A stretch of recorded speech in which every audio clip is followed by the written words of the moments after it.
Bienvenue sur le podcast du site Je bosse en grande distribution. Je suis Jonathan, fondateur du site, et après plusieurs expériences comme chef de rayon et un passage dans le monde des médias, j'ai décidé de faire de Je bosse en grande distribution le rendez-vous de celles et ceux qui vivent le commerce au quotidien. Chaque semaine, je reçois un invité pour parler des nouveaux enjeux passionnants du monde de la grande distribution.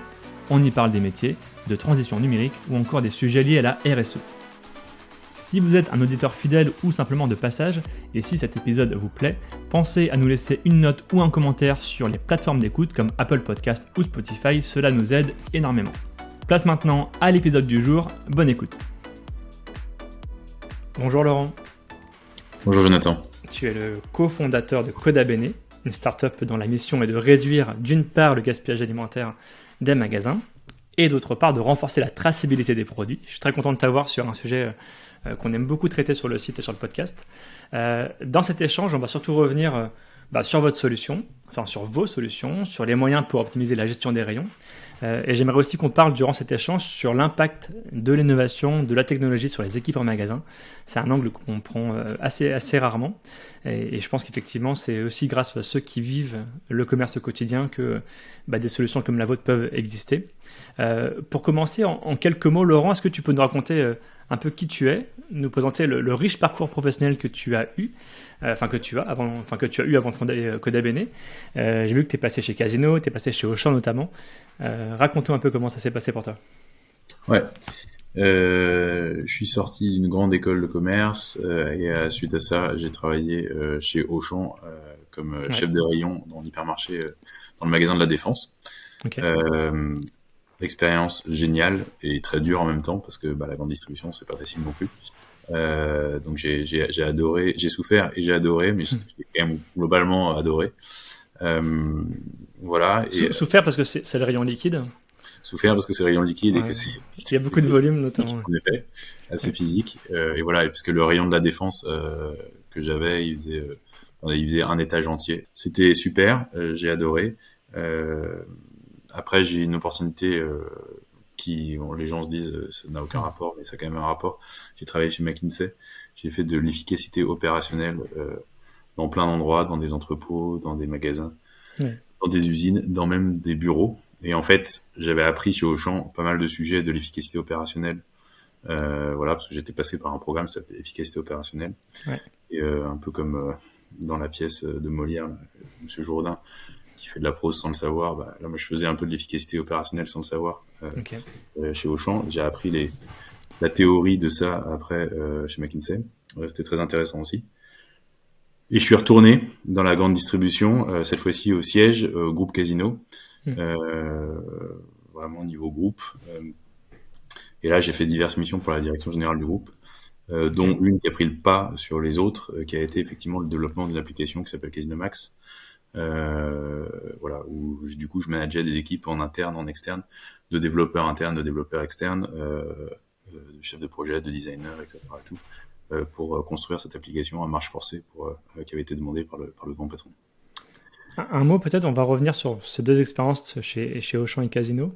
Quel recul tu as sur le métier de chef de rayon? Qu'est-ce qui t'a apporté? Est-ce que toi peut-être tu avais d'autres ambitions finalement d'évoluer dans un magasin? Est-ce que tu aurais aimé peut-être devenir directeur de magasin, avoir ton propre magasin? C'est des choses que tu avais réfléchi? Ouais, c'était carrément... ça faisait partie des possibilités de carrière, quoi. Et d'ailleurs, ça l'est toujours. Peut-être qu'un jour, je repartirai en magasin et je créerai... je reprendrai un magasin ou un truc comme ça. Je suis toujours passionné par le sujet. Donc, voilà. Et donc, j'ai adoré. Alors, qu'est-ce que ça m'a apporté? Ça m'a apporté... la rigueur, l'organisation, l'apprentissage aussi du management. C'était un peu un des trucs cool de faire juste en sortie d'école, d'aller bosser dans la grande industrie. C'est parce qu'en fait, on fait des écoles de commerce, mais en fait, il n'y en a pas beaucoup à faire du commerce vraiment derrière. Je le faisais. On appelle ça aussi des écoles de management, mais en fait, derrière, c'est pareil, il n'y en a pas beaucoup qui managent vraiment juste en sortie d'école. Et donc voilà, ça, c'était une opportunité qui me permettait de faire à la fois du commerce, du management et même de la gestion. On appelle ça aussi des écoles de gestion, mais la gestion parce qu'on était responsable de notre PNL dans le rayon liquide. J'étais responsable de ça, et à la fois des ventes, mais aussi du compte de résultat d'une manière générale et de la dernière ligne. Tout. Donc métier de terrain passionnant. Exactement. Donc voilà, donc ça c'est ce que les expériences passées et en fait j'ai cofondé en partant de chez Casino Coda Bene sur une idée que j'avais eue quand j'étais chef de rayon chez Auchan.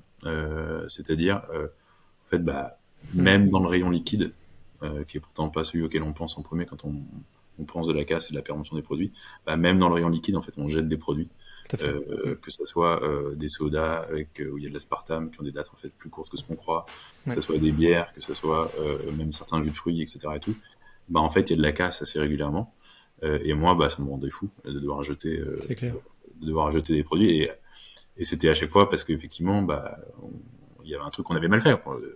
Et je me disais, bah si j'avais un outil qui me dit attention, tu vas avoir t'as tel ou tel produit qui risque d'arriver à péremption bientôt, Hmm. va le contrôler, fait quelque chose.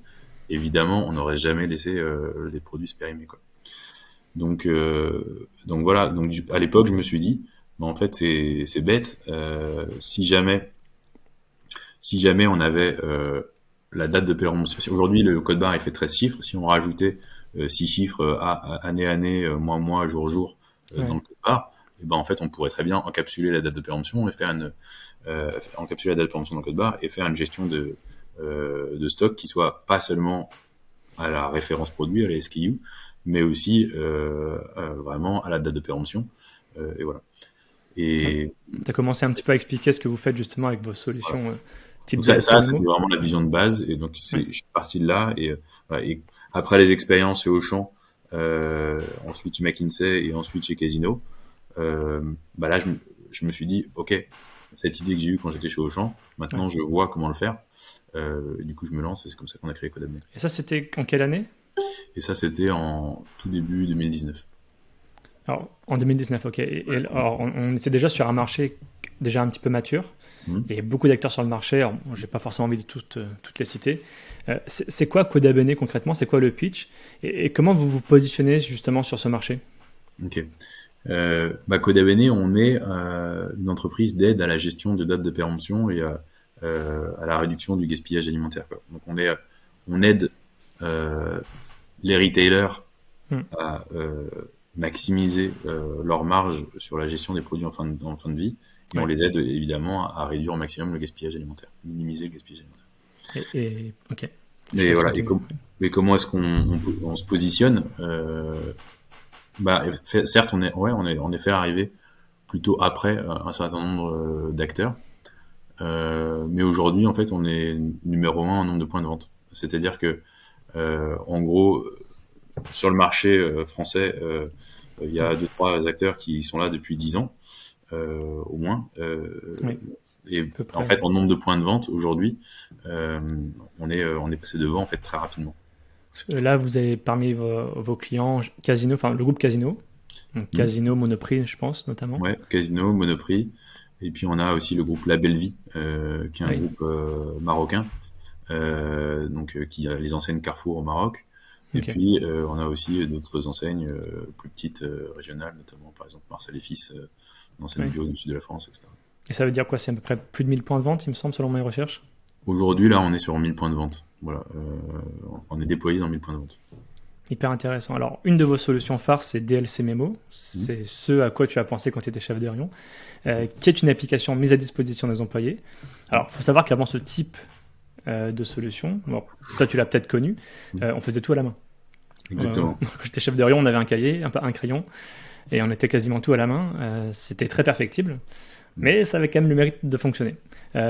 Concrètement, du coup, alors de quel constat t'es parti, toi en tant que chef de rayon, et comment marche DLC Memo aujourd'hui? Alors, on est parti effectivement de ce constat que les dates de péremption, dans la plupart des points de vente, elles sont encore malheureusement, Hmm. dans beaucoup de cas, gérées de la même manière qu'elles étaient gérées il y a plus de 40 ans. C'est-à-dire que quand elles ont été introduites, en fait. Ouais, C'est-à-dire qu'en effet, bah, si j'ai un linéaire avec 200 références de yaourt et dessert, on demande aux employés du rayon de contrôler les 200 références fois peut-être les 10 unités qu'il y a ouais, par référence, c'est clair. soit 2000 produits, Hmm. tous les jours. On demande aux gens de contrôler ça tous les jours. Et on leur demande qu'il y ait zéro périmé là-dedans. Et même dans certains cas, on se sert aussi de ce prétexte, parfois pour leur mettre des blâmes ou des choses comme ça, quand justement on retrouve des périmés dans le rayon. C'est vrai. Bah, là, ce truc-là, ce qu'on dit, c'est que c'est ultra chronophage, et que c'est pas du tout, que c'est en effet très perfectible, que c'est pas la meilleure façon de faire, et voilà, et qu'on a proposé une solution qui permet de, via une application, avoir une shortlist de produits à contrôler. Cette shortlist, elle représente en moyenne 3% de l'assortiment. Donc, Ouais. si je prends mes 200 références, eh ben, je vais avoir environ effectivement 60 produits à contrôler maximum. Pardon, je dis une bêtise, 3%, 6 produits Pas. pardon, à contrôler. Ouais. 6 produits à contrôler maximum. Ouais. Donc voilà, et donc du coup, bah, ça va permettre de gagner un temps fou sur le contrôle des dates. Ça veut dire que le DLC MMO, en fait, alerte, c'est ça finalement. Donc, ça fait 3 choses. Ça fait, Ouais. ça aide à l'identification des produits en date courte, premièrement. Donc ça produit une shortlist, et c'est que les produits de la shortlist qui sont à contrôler. Donc ça aide à l'identification. Une fois les produits identifiés, DLC Memo aide à produire la meilleure recommandation sur les produits, sur quoi faire avec ces produits en date courte. Et cette recommandation, elle a pour but d'optimiser la marge du distributeur et de minimiser le gaspillage alimentaire. Ouais. Exemple, peut-être, on peut revenir là-dessus. C'est quoi? C'est du stickage, c'est proposer une réduction. J'y viens. En fait, le troisième point, c'est ça Pardon. permet l'implémentation de ces actions en particulier. Okay. Et ces actions, ça peut être en effet du stickage, ça peut être la mise en don, ça peut être la mise en panier sur une plateforme de surplus alimentaire type Too Good To Go. Et derrière, il y a quoi? Il y a un algorithme qui calcule justement la meilleure préconisation possible? Exactement. Donc, il y a la meilleure préconisation possible. Donc, c'est déjà la répartition, effectivement, entre ces trois flux principaux de revalorisation des produits. Et puis, il y a aussi, au sein du stickage, un algorithme qui va dire, en fait, à combien il faut sticker. Est-ce qu'il faut sticker à 15, 20, 30, 50% pour bien écouler le produit, et est-ce qu'il faut, et combien de jours, en fait, avant la péremption du produit, il faut sticker ce produit. Oui. Parce qu'en fait, et ça fait partie des différences qu'on a aussi avec nos concurrents, c'est-à-dire que on a un algorithme intelligent qui permet de faire cette maximisation de la marge et cette minimisation du gaspillage, et qu'il le fait en effet sur tous ces paramètres-là.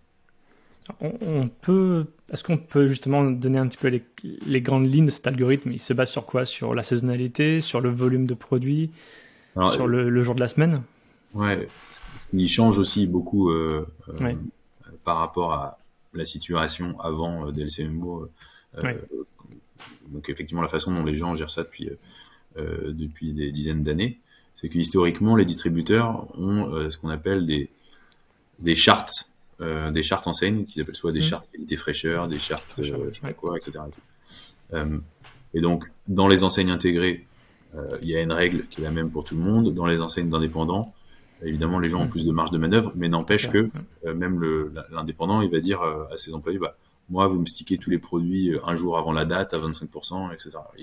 Et donc, en fait, c'est une règle qui est fixée et qui est la même pour tous les produits, dans le meilleur des cas, pour tous les produits d'une famille de produits. Voilà. Et en général, qui est la même, du coup, dans tous les magasins, toute l'année. Ouais. Or, il est évident que un fromage à raclette, qu'on en vende, qu'on le vende dans les Alpes ou en Bretagne, ou qu'on le vende en hiver ou qu'on le vende en été, ces sorties, c'est pas les mêmes. Et si j'ai un surstock de 30 produits de 30 produits de fromage à raclette, il va falloir que j'adapte en fait selon la saisonnalité, selon le point de vente. Et donc du coup, ce que nous on fait, c'est des règles qui sont au point de vente, à l'EN, et qu'on fait modifier potentiellement tous les jours. Je dis pas qu'on les fait modifier tous les jours, absolument, dans tous les cas. Du machine learning, en fait, il s'enrichit. Exactement. Exactement. Mais c'est vraiment très très granulaire. Au lieu d'avoir une charte enseigne qui est la même pour tout le monde dans tous les magasins de Français de Navarre et qui change jamais en fait. Ouais, ce qui est un peu une sorte d'hyper personnalisation en fonction du magasin, quoi. Exactement. L'autre solution, en plus de DLC MMO, c'est le code barre enrichi. Tu en as un petit peu parlé au tout début. Ouais. Est-ce que tu peux nous dire un petit peu de quoi il s'agit? Ça, donc du coup, c'est plus de l'ordre de la vision que de quelque chose qu'on fait réellement. Alors, on est en train de travailler avec certains clients, je peux pas encore dire lesquels, mais sur sur effectivement des expérimentations. Ouais. Mais quand je dis que c'est plus de la vision, c'est que en gros, c'est quelque chose où on est sûr qu'un jour l'industrie elle va aller vers ça. C'est-à-dire que ça fait déjà plus de 10 ans que l'industrie pharmaceutique a fait ce changement de passer d'un code barre exactement comme il y avait dans l'alimentaire à un data matrix, donc une sorte de QR code, qui est un code en 2D et qui encapsule exactement ce qu'on aimerait faire, c'est-à-dire l'équivalent de la référence produit, donc l'équivalent des 13 chiffres de l'EAN, plus date de péremption, plus numéro de lot. Et donc, du coup, l'idée, ce serait de faire vraiment exactement la même chose, pas forcément le faire sur tous les produits, etc. et pas besoin de le faire non plus du jour au lendemain, ça peut être quelque chose de progressif. Mais on veut accompagner l'industrie dans son ensemble vers cette transition dont on sait qu'elle va rapporter énormément de choses, tant pour les distributeurs que pour les industriels. Elle va rapporter en réduction du gaspillage alimentaire, mais aussi en amélioration de la traçabilité produit quand il y a des problèmes type pizza Buitoni, Kinder Ferrero, Lactalis, etc. et j'en passe. Ouais, ce qui veut dire finalement qu'un industriel, quand il vend ses palettes, il n'a pas connaissance de l'état des ventes actuelles à un instant T, c'est ça que tu veux dire? Alors En fonction du nombre de lots, quoi. Aujourd'hui, un industriel, il envoie informatiquement l'information des péremptions et de l'eau de ce qu'il y a sur la palette. Donc il dit, sur cette palette, j'ai tant de quantité, voici le lot, voici la péremption des produits. Mais il le marque pas dans le code barre sur le packaging du produit qu'il envoie au distributeur. Et le distributeur, il reçoit cette information informatique, qu'on appelle via des SADV, il reçoit cette information informatique dans son logiciel, mais il peut pas l'exploiter parce que ensuite, quand ça sort, etc., de son magasin, et ben, comme l'information elle est pas sur le code barre du produit, et ben du coup, alors, en gros, il peut avoir des entrées, mais il peut pas avoir des sorties pour faire sa gestion de stock. Et donc, il pourra faire une gestion de stock avec des entrées et des sorties à partir du moment où, en accord avec l'industriel, on enrichira ce code barre des produits.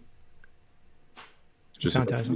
C'est clairement, clairement. Bon, en fait, l'enjeu, il est à la fois pour le distributeur et pour l'industriel. Tout à fait. Assurer vraiment la traçabilité quasiment à l'unité près, finalement, de ces produits. Exactement. C'est un petit peu technique et en même temps, c'est vraiment pas hyper compliqué. Et surtout, il y a certaines catégories de produits sur lesquels ça pourrait être fait quasiment en presse-bouton, quoi. Et nous, on a vraiment, chez Codabene, on a une vraie grosse connaissance de ce sujet parce qu'on l'a étudié en long, en large. On a fait plein de visites chez dans des entrepôts, dans des magasins. On a fait des évaluations auprès des systèmes caisses, des systèmes de RP, etc. sur les développements qu'il y aurait à faire. On a des systèmes, des architectures techniques prêtes. Et donc, du coup, aujourd'hui, on travaille avec certains distributeurs et on aimerait effectivement travailler ça aussi avec un maximum de distributeurs parce qu'il y a un énorme enjeu à la fois économique, d'image client et écologique. Et ça repose aussi une partie de la responsabilité auprès des industriels parce que quand on parle de gaspillage alimentaire, on a l'impression que c'est uniquement les distributeurs qui font les efforts.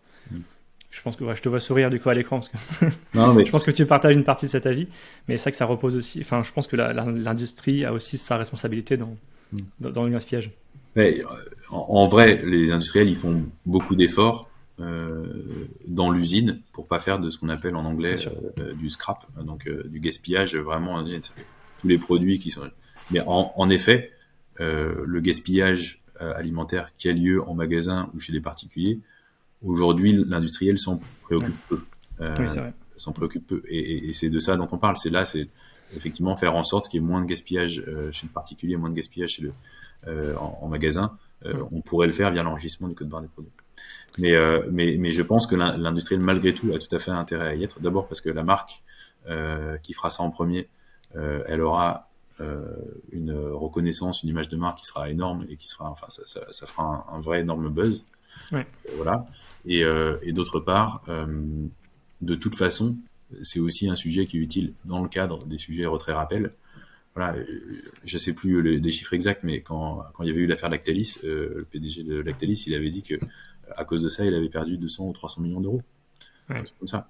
Donc en fait, c'est une assurance vie. Le fait de pouvoir mieux tracer les produits et de pouvoir mieux opérer les retraits rappels en magasin parce que on a les numéros de lot, etc. dans les codes barres, et ben c'est une assurance vie derrière pour le cas où il se passerait quelque chose de grave. Ensuite, évidemment, Oui, bien sûr. grave, il n'arrive pas toujours, mais c'est le principe de prendre une assurance, quoi. Le principe de précaution. Exactement. Quand on parle de gaspillage alimentaire, et j'ai reçu Smartway, j'ai reçu Too Good To Go, j'ai reçu Commerceau sur ce podcast, on parle beaucoup des repas sauvés, ce qui en soit une très bonne chose, ce qui met en avant un élément quantitatif. Et c'est d'ailleurs sur ce terrain-là que les startups se concurrencent. Qui va sauver le plus de repas, qui va avoir la meilleure solution sur le marché, ce qui est tout à fait légitime.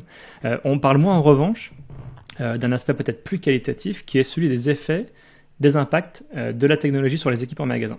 Ouais. Parce que ça n'a l'air de rien, mais quand la technologie est mise au service des équipes, ça suscite mécaniquement moins de stress, ça apporte plus de confort au quotidien. Et ça, les équipes en ont cruellement besoin aujourd'hui. Toi, déjà avec ton œil déjà de fondateur de Codabene, et puis même ton recul avec ton expérience chez Casino, quelle est la place de la technologie aujourd'hui dans les métiers du retail ? Et ben, elle est croissante.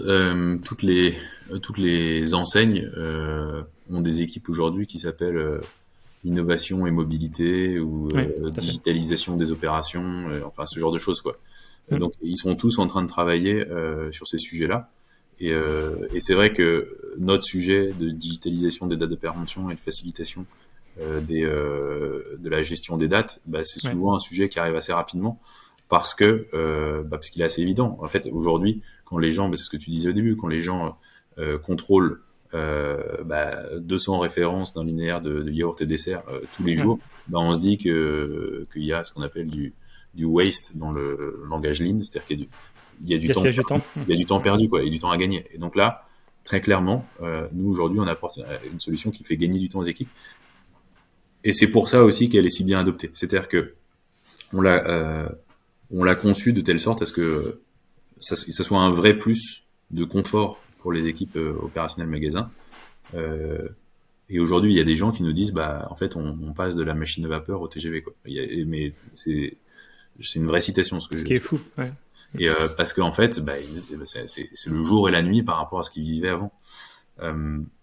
Donc là, il y a un effet extrêmement bénéfique sur cette tâche qui était extrêmement pénible, où on leur fait gagner du temps. En plus, c'est pas non plus comme s'ils s'amusaient énormément, mais il y a un côté un peu ludique quand même de faire ça sur un device portable plutôt que de le faire complètement à la mano, voilà. Et voilà, et ça se passe bien. Un mot, peut-être qu'on reviendra sur les équipes en magasin. Un mot sur Casino, parce que c'est une enseigne qui innove, enfin en tout cas qui le communique plutôt très bien. Quel recul tu as sur cette dimension innovation chez Casino, et comment on peut expliquer finalement que cette enseigne a un peu plus de mal que les autres en ce moment ? Alors je saurais pas expliquer le pourquoi il y a plus de mal, etc. Parce que je suis pas dans le détail Oui, bien sûr. Ouais. Le détail effectivement des opérations. En revanche, j'ai vu quand j'y étais effectivement que effectivement il y avait beaucoup d'innovation. Ouais. Et je mettrais pas forcément de lien entre les deux, parce que du coup quand tu poses les deux côte à côte, tu me dirais qu'il y a peut-être un lien. Mais pour moi il y a pas forcément de lien. Mais par contre, pourquoi est-ce qu'elle innove beaucoup ? Pourquoi est-ce qu'elle arrive à bien innover ? C'est parce que en effet il y a dans l'organisation une très grande agilité, une très grande rapidité d'exécution, etc. Là où j'ai vu dans d'autres organisations effectivement qu'il y a un processus décisionnel long, etc. avec des structures très très des process, des process de validation, etc. avec peu d'autonomie et tout. Là le processus de décision est très très rapide. Donc, c'est pour ça que je pense qu'il y a beaucoup d'innovation dans le groupe Casino. Ouais, je voulais pas ou faire un parallèle forcément avec l'innovation et les performances commerciales, mais souvent on croit que la technologie va aider en tout cas à stimuler la croissance. Et j'ai l'impression que chez Casino, c'est un petit peu plus de mal en ce moment. Alors ils font aussi beaucoup de tests, ils itèrent énormément. Forcément, il y a aussi des échecs, ce qu'on accepte plus difficilement finalement quand on innove. Mais je voulais revenir du coup à ce qu'on disait juste avant sur est-ce que tu as des retours d'expérience sur des chefs de rayon, des employés, que vous disent-ils aujourd'hui après l'utilisation de DLC Memo par exemple ? On Bah, parlait du temps, mais bah oui, donc on parlait du temps, en effet. Donc c'est ce que je te disais sur le fait que il y a des gens qui nous disent c'est le jour et la nuit, on passe de la machine à vapeur au TGV.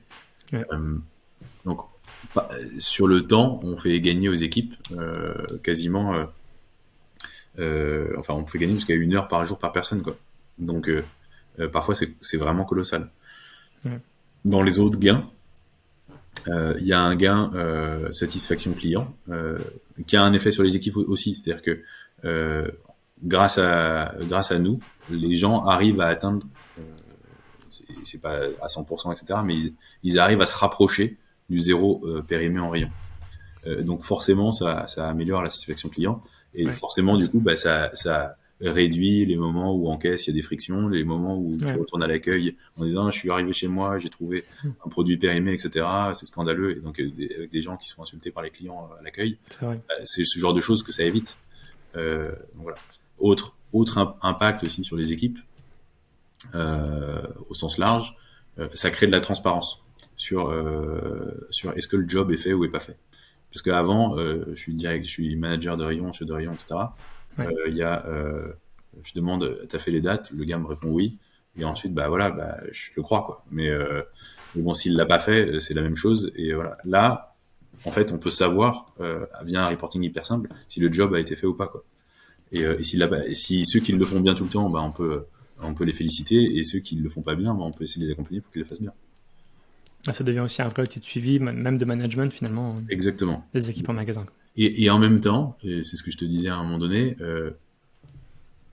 même si c'est un outil managérial et de suivi, voilà, c'est aussi un côté un peu rassurant pour les équipes parce que, comme je te disais, parfois le sujet des dates de péremption, ça pouvait être utilisé par certains managers qui veulent se débarrasser de quelqu'un parce qu'ils trouvent qu'il ne fit pas dans l'équipe. Il faut un motif pour se débarrasser de quelqu'un. Et en fait, tu trouvais toujours un périmé dans le rayon. Oui, c'est vrai. Et donc du coup, en fait, c'était un motif facile pour aller dire, je te reprends une fois, je te reprends deux fois, premier avertissement, deuxième avertissement, troisième avertissement, et puis à la fin, licenciement.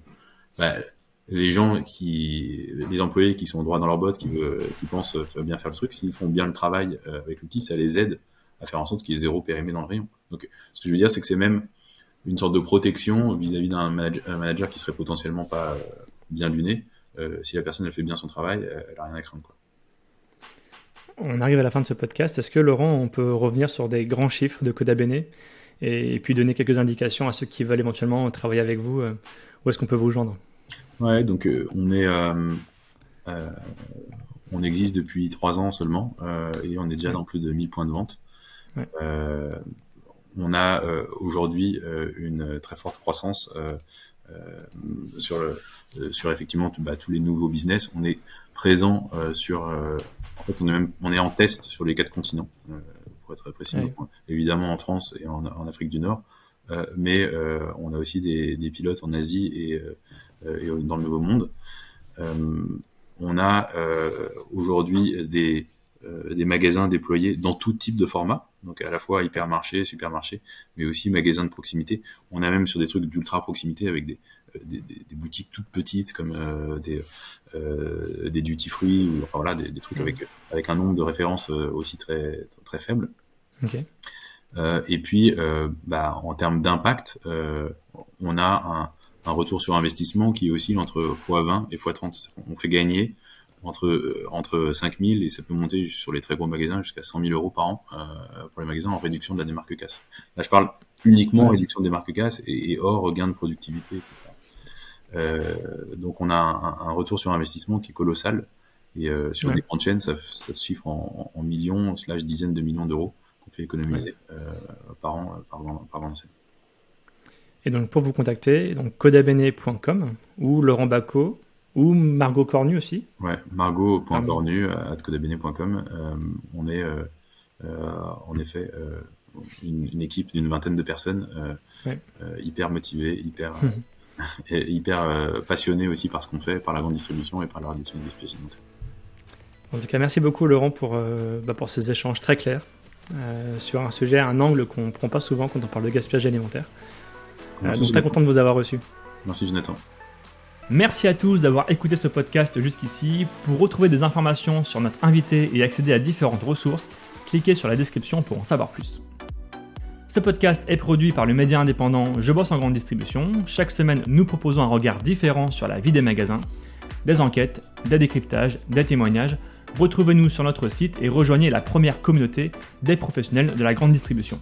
Sur Facebook, LinkedIn, Instagram, TikTok, vous êtes plus de 450 000 à nous suivre. Vraiment un grand merci pour votre fidélité. Et pour celles et ceux qui veulent aller plus loin, nous proposons toute une série de ressources et d'accompagnements à destination des commerces.